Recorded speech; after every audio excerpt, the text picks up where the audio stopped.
Chris में प्यारे भाई और बहनों, इन दिनों में हमारा मनन का विषय संत लूकास के सुसमाचार से है। आज भी संत लूकास के सुसमाचार अध्याय 21 से हमारे लिए ध्यान का विषय है। कुछ लोग मंदिर के विषय में कह रहे थे कि वह सुंदर पत्थरों और मनौती के उपहारों से सजा है।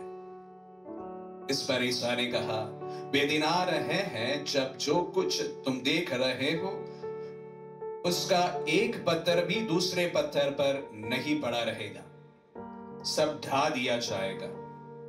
उन्होंने ईसा से पूछा, गुरुवर, ये कब होगा और किस चिन्ह से पता चलेगा कि यह पूरा होने का है? उन्होंने उत्तर दिया, सावधान रहो, तुम्हें कोई नहीं बहकाए, क्योंकि बहुत से लोग मेरे नाम लेकर आएंगे और कहेंगे मैं वही हूं, और वह समय आ गया है, उनके अनुयायी नहीं बनोगे। जब तुम युद्धों और क्रांतियों की चर्चा सुनोगे तो मत घबराना, पहले ऐसा हो जाना अनिवार्य है, परंतु यही अंत नहीं है। तब ईसा ने उनसे कहा, राष्ट्र के विरुद्ध राष्ट्र उठ खड़ा होगा और राज्य के विरुद्ध राज्य। भारी भूकंप होंगे, जहां तहां महामारी तथा अकाल पड़ेगा, आतंकित करने वाले दृश्य दिखाई देंगे और आकाश में महान चिन्ह प्रकट होंगे। क्रिस्त में मेरे प्यारे भाई और बहनों, सुनने में थोड़ा सा डर सा लगता है। संत लूकास अंतिम दिनों के बारे में हमारे सामने उनकी बात रखते हैं। अंतिम दिनों के बारे में बहुत सारे लोग बहुत कुछ कहते हैं। एक ताज्जुब की बात यह भी है कि संत पौलुस यही समझते थे कि अंतिम दिन जल्दी आने वाला है। इतना तक वह सोच रहा था कि शायद उनके जीते ही अंतिम दिन आने वाले हैं। संत पौलुस और प्रभु समकालीन व्यक्ति थे, और संत पौलुस की मृत्यु के बाद अब तकरीबन 2000 वर्ष बीत गए हैं। अंतिम दिन आज तक नहीं आए, लेकिन बहुत सारे लोग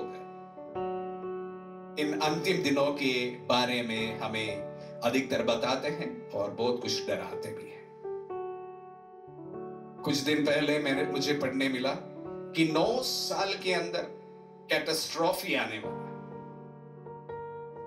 ऐसे ना सिर्फ पहली बार पढ़ने को मिला है, अक्सर ये बात पढ़ने को मिलता है। जब कोई भी एक प्रकार से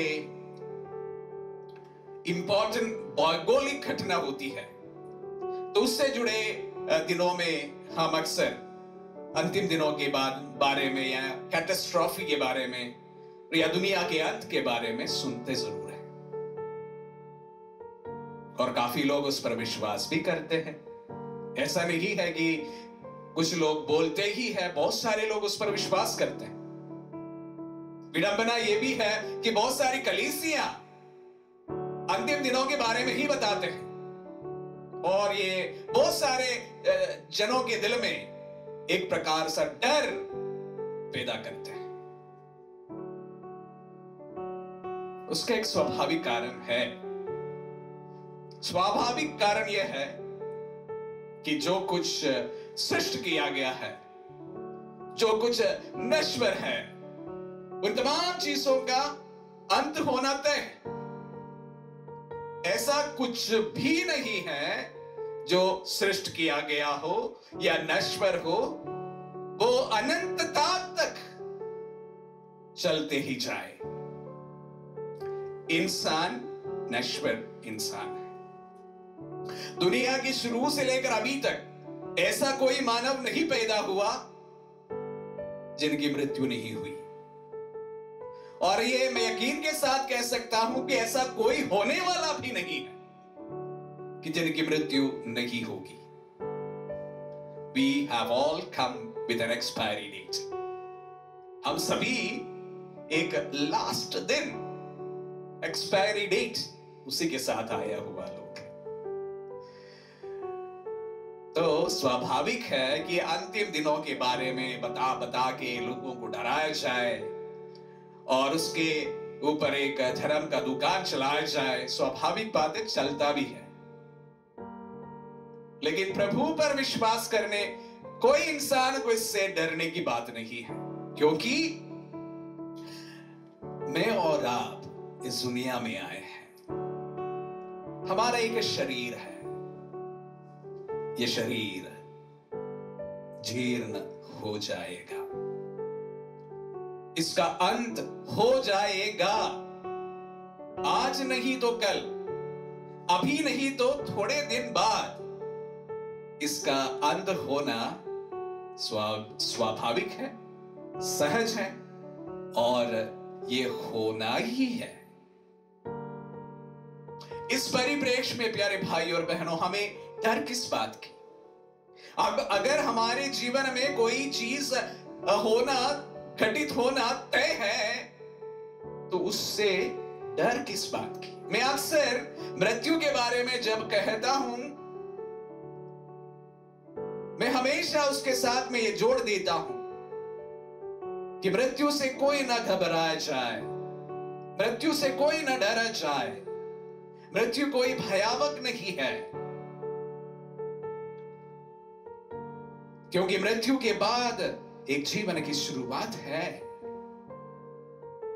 मैं पहले भी बताया हूं कि हमारे शरीर का अंत होता है, आत्मा का नहीं है। आत्मा अनंत है और आत्मा का जीवन है। और इसीलिए अगर अंतिम दिनों के बारे में कोई प्रीचर कहते कहते आपको डराते हैं, डरिए नहीं। अंतिम दिनों के बारे में, कैटास्ट्रॉफी के बारे में आप पेपर में जब पढ़ते हैं, घबराइए नहीं, क्योंकि ये हो या ना हो, उससे कोई बड़ा फर्क नहीं पड़ता है। जब 2000 वर्ष होने का था, तो काफी लोग ये कह रहे थे कि 2000 जैसे होते होते दुनिया का अंत हो जाएगा। 2000 होते अभी 22 साल हो गए हैं, दुनिया का अंत आज तक नहीं हुआ है, और ऐसा लग भी नहीं रहा है कि एकदम से दुनिया का अंत होने वाला है। इसलिए उसके पीछे ना जाए। और बड़े बेवकूफ कुछ लोग भी हैं कि मैंने एक सेक्ट के बारे में सुना था जो सोच रहा था कि 2000 वर्ष में सब अंत हो जाएगा, प्रभु का पुनरागमन होगा, और हुआ नहीं, तो इसलिए उन्होंने आत्महत्या कर दी। इतने से बड़ी कौन सी बेवकूफी हो सकता है? तो जो कोई अपना दुकान अंतिम दिनों के बारे में या उसका डर दिखाकर चलाते हैं, उसके पीछे भागिए नहीं। प्रभु ने भी यही कहा है। एक्चुअली प्रभु ने यही बात अंतिम दिनों के बाद कहा है, कि उन्होंने कहा है कि अंतिम दिन कब आएगा ये मानव पुत्र भी नहीं जानता है। जब मानव पुत्र भी नहीं जानते हैं, तो हमारे कुछ पास्टर्स इसको बहुत अच्छी तरह से जानते हैं।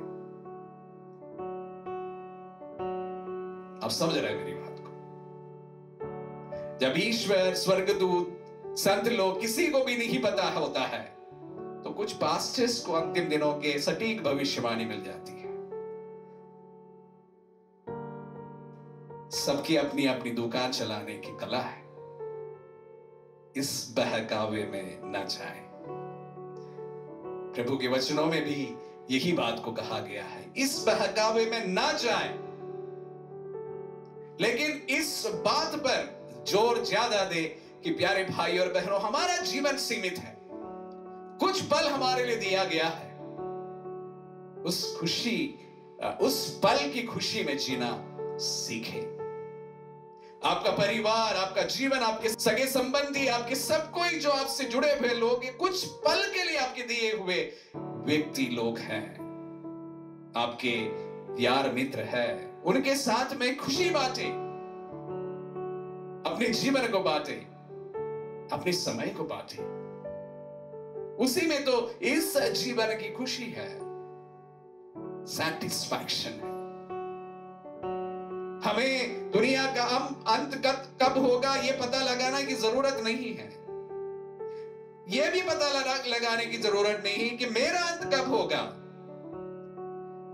लेकिन इस बात पर जीने की जरूरत है कि जब तक मेरा अंत होगा, जब तक ये दुनिया का अंत होगा, अगर कभी होता है, तब तक हम बड़ी खुशी के साथ जिए, प्रभु के प्रेम में जिए, उनके दिए हुए वरदानों के साथ जिए, उनके दिए हुए लोगों के साथ जिए, हमारे अपनों के साथ खुशी बांटते हुए जिए। इसी पर ज्यादा हम लोग फोकस करें।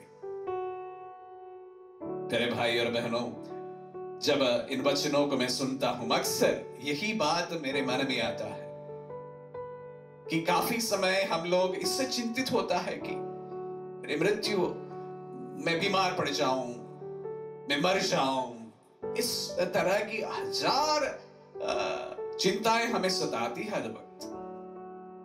उससे बढ़कर जो समय हमारे लिए निर्धारित है, जो समय हमारे लिए दिया हुआ है, जो समय हमारे लिए तय कर निश्चित करके हमारे लिए दिया गया है, उस समय के अंदर हम बहुत खुशी के साथ जिए। प्रभु ने हमारे साथ दिए लोगों के साथ में खुशियां बांटते हुए जिए। प्रभु इस बात हमें समझाए और इस बात के अनुसार जीने के लिए हमें कृपा प्रदान करें। आमीन।